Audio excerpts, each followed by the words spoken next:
January 12, 1990. Interview with Captain J. Treasure Jones, formerly of Cunard Line. Taking the Mauretania up to Inverkeithing to the scrapyard.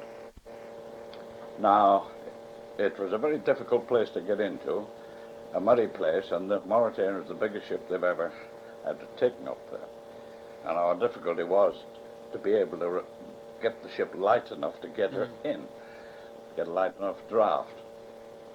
Well, I arrived up there for the afternoon tide, to go in on the afternoon tide, which was the highest tide of the year. Well, unfortunately, I had trouble with pumping out some of the tanks. One of the ballast lines had bust, and I couldn't get her light enough for that afternoon tide. I had on board the shipbroker who was selling the ship on behalf of Cunard, two wards, and also the ward director. And I said to them, I said, now look, I said, we missed this tide because I can't get enough water out of the ship to lighten her up. I said, I'm going to go have a shot at it. If I get this water out, I'm going to have a shot at it at 3 o'clock in the morning. The director of ward said, oh, Captain, you can't do that. He said, we've never taken a ship in here at night, and this is the biggest ship we've had here. Well, I said, there's always a first time. I said, providing, and I'm quite honest, I'd rather take her in at night than in the daytime, because the only marks you got are 2 white posts. You've got had about 4 or 5 miles to go on a channel, up a channel, and the only mark to keep you in the channel was 2 white posts on buildings in the scrapyard. At night time, they had 2 white lights on them. So I said it'd be easier to see 2 white lights than to pick out 2 white posts on a misty day. Easier to see 2 white lights at night. Well, he said, we've never taken a ship in here before at night time. And he said, I don't think the tugs will come. They're Admiralty tugs. Well, I said, ask them. And they agreed they would come. So I duly got the tanks pumped out, and I went to bed till midnight or so, and I told the chief officer to call me, let me know if they'd got these tanks out at midnight, then we'd make my decision. And apparently, well, I was having to sleep in the meantime.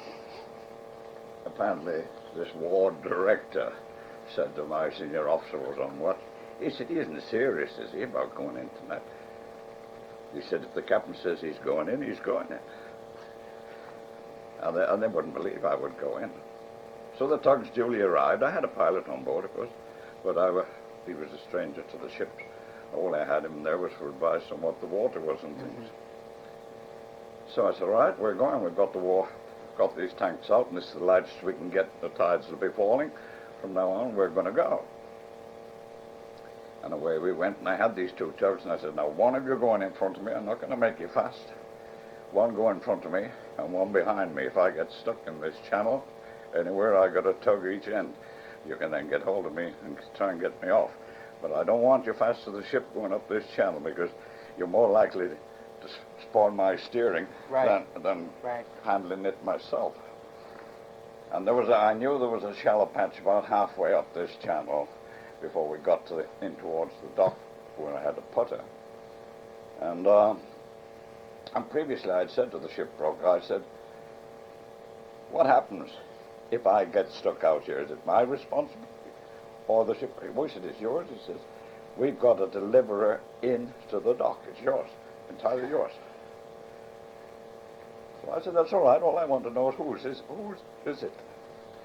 And so we started off, and I picked up my first little light boy, to give me the entrance into the channel, and then I managed to pick up my 2 little white lights. And the tug ahead of me started to belch out black smoke. Oh, God damn, and he was obscuring my 2 white lights. Fortunately, it didn't last for long. And when we got to this patch halfway up this channel, she started to shear up, and she got on the mud bottom. They're all mud. The pilot assured me it was all mud. Yeah. There was nothing hard, only mud. So I corrected that with the engines and the helm, and we carried on. And all I had now was these two little white lights and a red and a green light on the entrance. I didn't know anything more about the dock than that. That I could get Well, in I've seen there. the dock there. I couldn't imagine. But that I knew it was a narrow entrance, but that was the green light on one side and the red on the other side.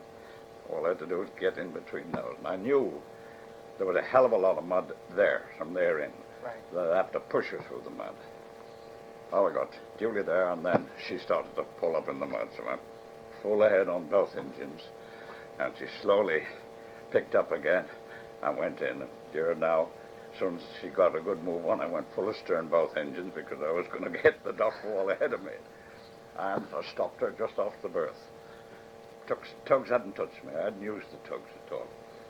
And I said, yeah, we're here. I told Tugs, go on, just push me alongside. And with that, the engine room bell telephone went, and it was the chief engineer. He said, we can't use the engines anymore, Captain. He said, my condensers are full of mud. I said, we don't want them anymore. I said, I've got to put her. And so that was it. We pushed her alongside. And I went to bed again because we were going to head off in the morning, the crew, and home. And I hadn't long gone to sleep. I had my wife with me, by the way, on this trip.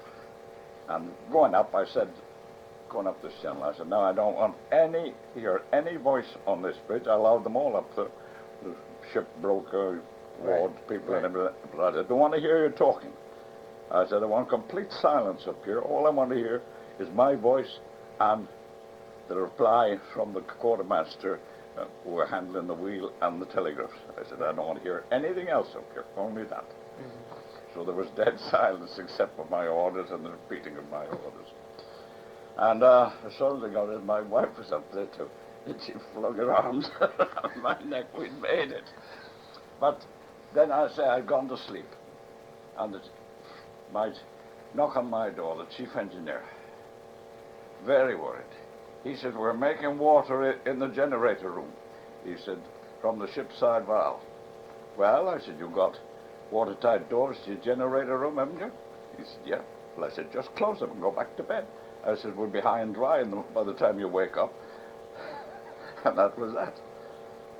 And when I got up in the morning and looked where I'd put her, I couldn't believe I'd come in there. It was so narrow. Well, I was, just a few days ago, I was up at the yard and I was trying to envision what it must have been like, a ship that size. It was more terrifying in the daytime than at night time because I couldn't see anything, only my lights. Yeah. And I knew as long as I kept those online, and in between the red and the when green, you I was all right. when you woke up and walked out on the bridge wing and looked out, because probably there was no water. There was no. We were all on the mud. Yeah. Nothing but mud and bits of metal all around. I thought, what a ruddy place to put these ships. It was an absolute junkyard. Yeah. I almost felt like Rebecca in the Bible, that if I'd been turned around, I'd have been turned into a pillar of salt looking at. That's how terrible it was to look, to leave that lovely ship there in that mud heap and junkyard. Yeah. But that was taking the Mauretania to the whatnot. But it was one of the most interesting jobs I had to do. How long? No, you left from Southampton. What was it, like 3 days up or so? Oh, it wasn't as long as that. I should think about 36 hours or more. I don't remember offhand how long it took. It was only from Southampton up there. I couldn't say offhand what the distance is. But I don't remember what time we left Southampton. I know what time we got up to the Clyde. I think it was a Monday afternoon. That's all I know. Yeah. And well, I got a photograph of after you had brought her in, and she's all lit up with all the lights on the funnels and everything. And it must have been 2 or 3 in the morning, right after you had brought her in. It was around 3 o'clock in the morning, I got in on the top of the tide. Yeah, I was talking with some people up there, John Ogg, who's the foreman up there now, who remembers you bringing it in and being very nervous, with how it was going to get in and if it was even going to make it up there. So. Well, I didn't have any doubts about making it. As long as they assured me, the pilots assured me it was soft mud. You get stuck on hard banks or rocks or anything. He assured me it was soft mud. In the latter part, I'd have to plow my way through about 3 foot of mud. Wow. But it went well, and all was well. Yeah. And that was the story of that. But it was, to me, it was a nice challenge. I always liked a challenge. Mm. And to me, it was a challenge, and if it didn't go right, well, that was just too bad. She was for junk anyhow. Right. It wasn't like you had to worry too much. Start cutting her up there. Then that's and where pull it her would in be. when she was light enough. Yeah. It didn't worry me. But I felt more confident and happy about taking her in the dark with just those sort of little marks to find. Than having to worry about everything else. About two little old white posts stuck on houses. Yeah. To find them in amongst all the buildings there. At night time, you'd only see the two white lights, no matter what else was around. Saw your lights, and that was that. Wow. And so I enjoyed that. I enjoyed those sorts of things. There were breaks from the routine. Breaks from the normal back and forth. Breaks from the normal routine, because you get after the normal routine, you get a little bored with it. Running a passenger ship, it's more or less normal routine. Yeah. It's more interesting cruising because you go to different ports and things. But running a liner as a passenger transport across the Atlantic was purely routine stuff. A to B. It all varied according to the type of passenger you had and what bad weather you met en route, and if anything happened that you had to divert to help somebody or something. Right. Other than that, it was just routine. Right. Going there and back. Right. Just a ferry service. Exactly. But that's the story of the Mauretania. Well, good. I appreciate it. I don't think I've told anybody else that one. That Good. won't be in anybody else's book. Well, this is a